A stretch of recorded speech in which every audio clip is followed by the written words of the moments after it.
Thank you.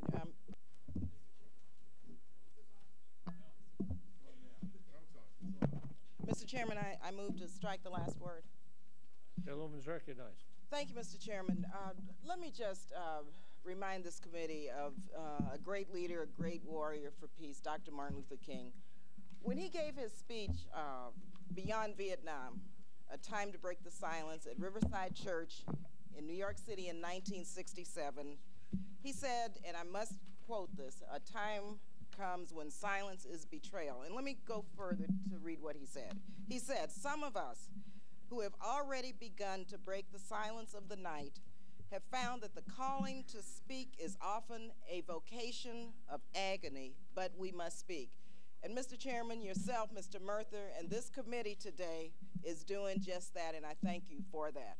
We must speak also, he said, with all humility that is appropriate to our limited vision, but we must speak. And this is much the position that I find myself personally in today and as a member of this committee. What I have to say very briefly is not comfortable, but I'm compelled to say this because my conscience calls me to speak.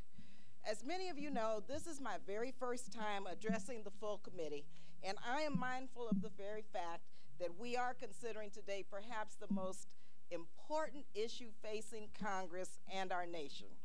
The American people went to the polls in November, and they gave us a mandate to end the occupation in Iraq and to bring our troops home soon. The legislation we are taking up today constitutes the first real steps that this Congress is taking to grapple with how to fulfill that mandate. This is a positive step, and for that, I am deeply grateful. And I want to thank and commend Chairman Obey, Chairman Murtha, and all of you for working on this and for your efforts to bring this committee together. The administration is basically forcing Congress to intervene to bring a responsible, mind you, a responsible end to their failed policy in Iraq. Given the enormity of what that entails, it is not surprising that we have differences of opinion on how to proceed. So let me thank Chairman Murtha and Chairman Obey again for listening. As you all know, last week I proposed an amendment which was called the Lee Amendment. And I'm not offering this amendment today in due respect to the chairman's request, but I still believe that it offers the clearest and best way to end the occupation, and I want to take a moment to explain why. My amendment was designed to fully fund the safe and orderly withdrawal of our troops from Iraq by the end of the year. It would have required that all funds appropriated for Iraq could be used only for the following purposes. First, to complete the withdrawal of all United States Armed Forces and military contractors from Iraq by December 31st, 2007. Secondly, it would have provided for the protection of those forces and contractors now and during the course of that withdrawal, and provide for diplomatic, social, and reconstructive activities in Iraq. And this is a rational and practical approach, not a cut-and-run strategy. It provides limitations on the use of appropriated funds, which gives a solid constitutional foundation in directing the president to follow congressional intent.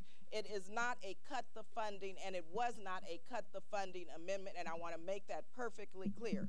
The American people overwhelmingly oppose the escalation, and Congress just voted against it, and it makes no sense for us to turn around and provide funds for it.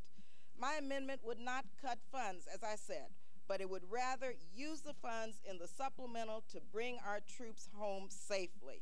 I don't think the president deserves another chance. Rather than give the president another chance, my amendment was designed to use the funds in this supplemental to begin to end this occupation. It would bring a clear end to this open-ended policy of making our troops play referee in a civil war, and it would give the commanders on the ground the resources and the discretion to safely bring our troops home in a reasonable period of time. The fact is, you cannot win an occupation, just as there is no way to win, at least for the United States, to win an Iraqi civil war. And the Bush administration understands this. just as they understand that there are no petty or clean options for bringing a responsible end to our policy there. May I have another minute, Mr. Chairman? Just 1 minute. Thank you, Mr. Chairman. They're content to mouth the words of victory while they try to run out the clock, playing a cynical game of political chicken, where whoever acts to bring a responsible end to their failed Iraqi policy will be accused of leaving Iraq and having lost Iraq. The trouble is that an average of 67 troops die in Iraq each month and 500 are wounded.